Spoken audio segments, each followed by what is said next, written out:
নমস্কার বন্ধুরা, রিঙ্কু রান্নাঘরে আজকের আমি রান্না করছি শ্যামলা ফুলের বড়া। আপনারা তো শ্যামলা খেয়ে ফুলটা ফেলে দেন, আজকের আমি এই ফুল দিয়ে বড়া বানাবো। আপনারা শুরু থেকে শেষ পর্যন্ত ভিডিওটি দেখুন।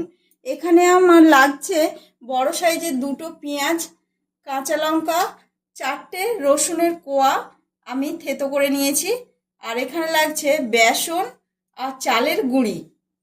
এই ফুলটাকে আমি ওপরের এই অংশটা বাদ দিয়ে দেব, দিয়ে এই সাদাটা আমি ছোট ছোট করে কেটে নেব। আমি আগে কেটে নিচ্ছি, তারপর আপনাদের দেখাচ্ছি। দেখুন বন্ধুরা, এই অংশটা আর ওপরের এই পাপড়িটা আমি ফেলে দিয়েছি। একটা আমি বোল নিয়ে নিয়েছি, এখানে নিয়ে নিচ্ছি পাপড়িগুলো ফুলের।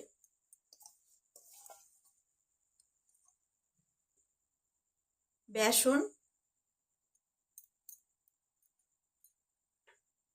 দিয়ে দিচ্ছি, চালের গুঁড়ি,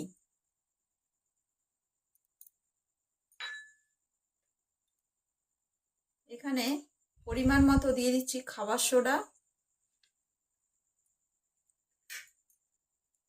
4টে রসুনের কোয়া, কাঁচা লঙ্কা, পেঁয়াজ,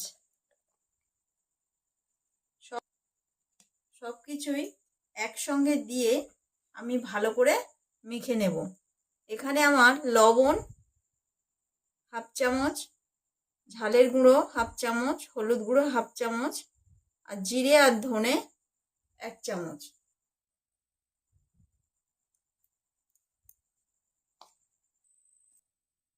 এখানে আমার মাখা হয়ে গিয়েছে, আমি এটা 10 মিনিটের জন্য রেখে দেব। কড়া আমি বসিয়ে দিয়েছি, তেলও দিয়ে দিয়েছি, তেল গরম হয়ে গিয়েছে, দিয়ে দিচ্ছি বড়া ভাজছি। দেখে নিন, এখানে আমার শ্যামলা ফুলের বড়া হয়ে গিয়েছে, তুলে নিচ্ছি।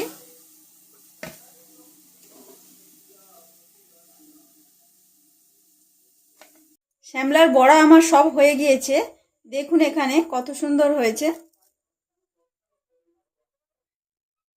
খুব লোভনীয় দেখতে লাগছে। আমি একটা খাচ্ছি, দেখুন সস দিয়ে।